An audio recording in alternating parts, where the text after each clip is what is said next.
स्थानीय निकाय चुनाव की दहलीज पर खड़े महाराष्ट्र में फडणवीस सरकार के एक और मंत्री ने मुश्किलें बढ़ाने वाला बयान दिया है। अजीत पवार की एनसीपी से मंत्री बाला साहेब पाटिल ने कहा कि किसानों को कर्ज माफी की लत है। उनके इस बयान पर सियासत गर्मा गई। कृषि विभाग एनसीपी के पास है। इससे पहले कृषि मंत्री माणिकराव कोकाटे विधानसभा में रमी गेम खेलते पकड़े गए थे, तब एनसीपी को भी हमले झेलने पड़े थे। अब बाला साहेब पाटिल के जलगांव में दिए गए बयान पर विपक्ष आक्रामक हो गया। हालांकि बयान के बाद जब विवाद खड़ा हुआ तो मंत्री जी ने अपने सुर बदल लिए।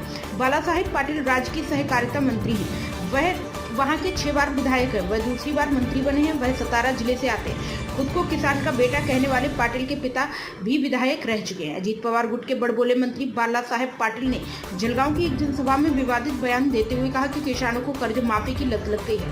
उन्होंने कहा कि चुनाव के वक्त हम कुछ भी झूठे वादे कर देते, पर लोगों को सोचना चाहिए कि उन्हें क्या मांग करनी चाहिए। पाटिल ने आगे कहा कि किसी चुनाव में अनिल भाई जैसे नेता किसी गाँव गए और वहाँ के लोगों ने मांग की कि हमें नदी चाहिए। नेता ने सोचा कि चुनाव हार रहे हैं, जीतने के लिए फिलहाल नदी लाने का वादा कर देते हैं, लेकिन इस तरह के वादे पूरे नहीं किए जाते। बाला साहेब पाटिल का यह बयान ऐसे वक्त पर आया जब राज्य में बाढ़ के संकट से तबाह हुई किसानों के लिए फडणवीस सरकार ने हाल ही में किसानों के लिए करीब 32,000 करोड़ के पैकेज की घोषणा की।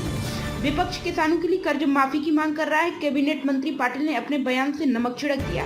उनके बयान से विपक्ष को सरकार पर हमला करने का नया मसाला मिल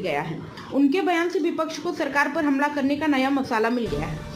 मंत्री पाटिल के बयान पर जहां विपक्ष ने मोर्चा खोल दिया है, कांग्रेस के प्रदेश अध्यक्ष हर्षवर्धन सपकाल ने कहा कि पाटिल का बयान अत्यंत गैर जिम्मेदाराना और निर्जलता भरा है। जब किसान बर्बाद हो चुका है तब इस तरह का बयान देना घाव पर नमक छिड़कने जैसा है। फडणवीस के ऐसे बेतुके मंत्रियों को मंत्रिमंडल से बाहर करना चाहिए। वहीं सरकार में शामिल मंत्री भी इसकी आलोचना कर रहे हैं। चौतरफा घिरने के बाद पाटिल ने कहा कि अगर मेरी वजह से किसानों की भावना को ठेस पहुंची तो मैं इसके लिए खेद प्रकट करता हूं। उन्होंने सफाई देते हुए कहा कि मैं कहना चाह रहा था कि वर्तमान हालात को देखते हुए किसानों को कर्ज माफी देना संभव नहीं है। मेरी मंशा किसानों को दुख पहुंचाने की नहीं थी।